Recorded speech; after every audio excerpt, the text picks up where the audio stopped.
Okay, guys. I first day on Saturday when we got the beehives, I got stung pretty good without this thing on. I thought it was real cold and that they weren't gonna be real active, but I had misgauged how upset they were gonna be after being in a car ride and getting trapped inside their hive. As soon as we opened it, like released them, we didn't even pull the top off of it. We just released the little mesh that was holding them in, and then they wham, and one flew straight up underneath my polar fleece and got caught up underneath and stung me immediately. And then I got one on my forehead, stung me. And now I've been out earlier today.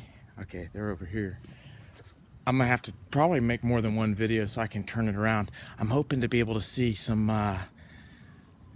get some pictures of their little pollen sacs that are attached. I see them already. I don't think I can switch the direction of this camera yet, so we'll just get a view of it, and then I'll turn it off and upload a different one. I turned the door over this morning where they have now two entrances. You can rotate this thing. It's a reducer to keep mice and such out.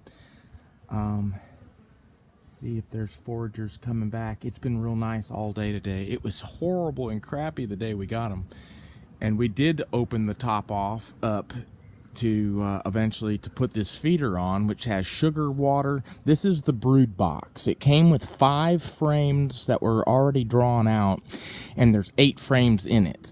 And once they've drawn out another frame or so, we will lift this feeder box up and we'll stick another box on top the same size as this for them to start drawing honeycomb in. It'll have 8 frames in it with a foundation, but not any kind of comb on it. They'll have to draw it, and then they'll do that when they bring pollen in and digest it and feed it. And there's foragers that go out and get it and they bring it back, and then there's younger honeybees are the ones that are learning how to draw out comb and stuff before they graduate to foraging. Just sitting here like this, they don't bother you. I was out here earlier without my net, but honestly, I had to put it on for the video a little bit.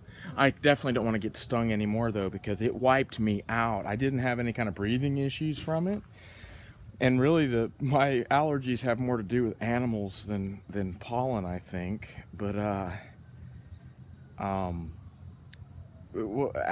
for the first few hours, it wasn't even that sore, and I felt kind of energized. Had a really bad cotton mouth, and I went up to the square for art show, outdoor art show, and then they were doing daylilies, Easter lily kind of and were planning on having tables set up. It got rained out, and I ended up only giving my speech kind of on the sidewalk in front of an art gallery about honeybees and how chemicals and genetically modified crops are affecting their health, which in turn affects ours. But anyways, by the time I got done giving that speech, like 2:30, I planned on going and working on homework, and I was exhausted. My head was throbbing.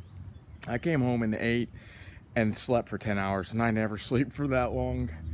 And I had weird dreams. It was definitely some kind of effect that was more than just getting stung and ouch, that hurt. The bee venom, that some people say it has therapeutic effects, and I could see how in small amounts maybe, but it knocked me for a loop.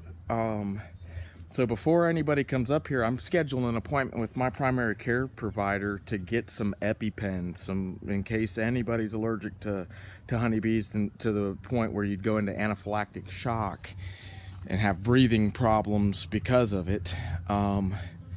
There's one that's got a lot of pollen on it right there. His feet, see the little sacs there?